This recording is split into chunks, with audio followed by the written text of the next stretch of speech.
सम्माननीय प्रधानमन्त्री बालेन्द्र शाहको तर्फबाट माननीय अर्थमन्त्री डाक्टर स्वर्णिम वाग्लेलाई सम्माननीय राष्ट्रपति महोदयले 2083 वैशाख 28 गते सोमबार संघीय संसदको दुवै सदनको संयुक्त बैठकमा गर्नुभएको सम्बोधनमा उल्लिखित आर्थिक वर्ष 2083-84 को नेपाल सरकारको वार्षिक नीति तथा कार्यक्रममाथिको छलफल प्रारम्भ गरियोस् भनी प्रस्ताव प्रस्तुत गर्न अनुमति दिन्छु।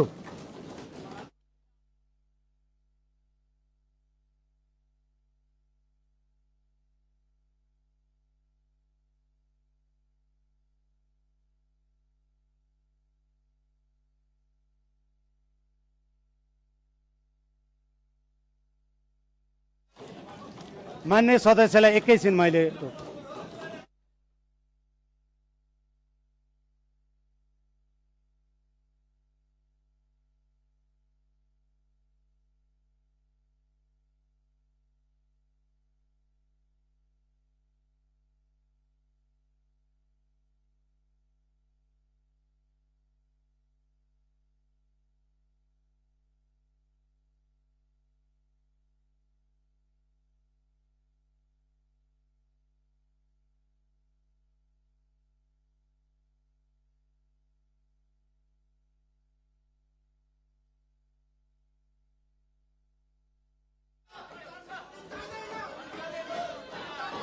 मान्य सदस्यहरू मान्य सदस्यहरू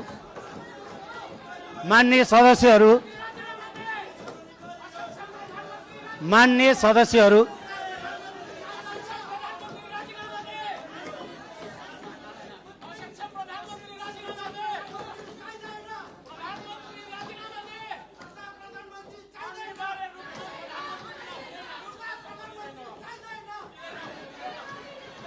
मान्य सदस्यहरू मान्य सदस्यहरू म केही भन्न खोज्दैछु।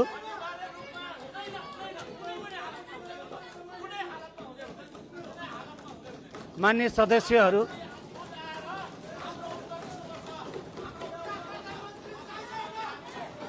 सदस्यहरूलाई मैले केही भन्न खोज्दैछु। मेरो कुरा सुनिदिनुहोस्।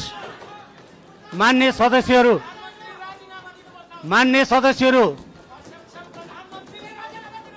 मान्य सदस्यहरू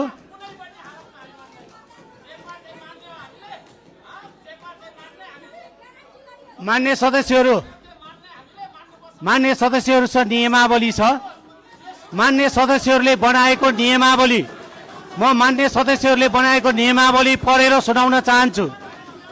मान्य सदस्यहरूले बनाएको नियमावली म पढेर सुनाउन चाहन्छु। मान्य सदस्यहरूले बनाएको नियमावली